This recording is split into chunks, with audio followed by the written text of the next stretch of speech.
വളരെ എളുപ്പത്തിൽ ഉണ്ടാക്കാൻ പറ്റിയ ഒരു റമദാൻ സ്നാക്കായിട്ടാണ്. അതിനുവേണ്ടി സബോളയും വെളുത്തുള്ളിയും കൂടി ആദ്യം ഒന്ന് വഴറ്റിയെടുക്കുക. എന്നിട്ട് ഉപ്പ്, മഞ്ഞൾപ്പൊടി, ഇത്തിരി മല്ലിപ്പൊടിയും ഒരിത്തിരി ഗരം മസാലയും ചേർത്തിട്ട് ഒന്ന് ഇളക്കിയെടുത്തതിന് ശേഷം ഓഫ് ചെയ്ത് വെക്കാം. ഇനി ചിക്കൻ ഇതുപോലെ ഞാൻ വേവിച്ചെടുത്തിരിക്കണം. കുരുമുളക് പൊടി, ഉപ്പുപൊടിയും ചേർത്ത് വേവിച്ചെടുത്തിട്ടുണ്ട്. ഇതുപോലെ ഷ്രെഡ് ചെയ്യുക. ഉരുളക്കിഴങ്ങ് ഇതുപോലെ പുഴുങ്ങിയതും ഒന്ന് സ്മാഷ് ചെയ്തെടുക്കുക. എന്നിട്ട് മസാലയും ഉരുളക്കിഴങ്ങും ചിക്കനും ചില്ലി ഫ്ലേക്സും കുരുമുളക് പൊടിയും ആവശ്യത്തിനുള്ള ഉപ്പും പിന്നെ ഞാൻ ചേർക്കുന്നത് ഗരം മസാലയും ചിക്കൻ മസാലയാണ്. പിന്നെ മല്ലിയിലയും കൂടി ചേർത്തിട്ട് നമുക്ക് നന്നായിട്ട് തന്നെ അത് ഇളക്കിയിട്ട് മിക്സ് ചെയ്ത് വെക്കുക. കോട്ട് ചെയ്യാൻ വേണ്ടി ഒരു കോഴിമുട്ടയും ഒരിത്തിരി കോൺഫ്ലോറും കുരുമുളക് പൊടിയും കൂടി ചേർത്തിട്ട് ഒന്ന് ബീറ്റ് ചെയ്ത് വെക്കുക.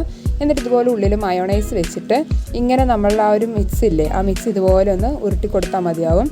എന്നിട്ട് കോൺഫ്ലേക്സ് വെച്ചിട്ട് കോട്ട് ചെയ്യുക. നിങ്ങൾക്ക് ബ്രെഡ് ക്രംസ് വെച്ചിട്ടും കോട്ട് ചെയ്തെടുക്കാൻ പറ്റും. എന്നിട്ട് ഇതുപോലെ മീഡിയം ഫ്ലെയിമിലിട്ടിട്ട് ഒന്ന് ഫ്രൈ ചെയ്തെടുക്കുക. കുറേ നേരം വെച്ച് ഫ്രൈ ചെയ്യേണ്ട കാര്യമൊന്നുമില്ല. അപ്പോൾ ഇത്രയേ ഉള്ളൂ. എല്ലാവരും ട്രൈ ചെയ്യുക. Bye bye.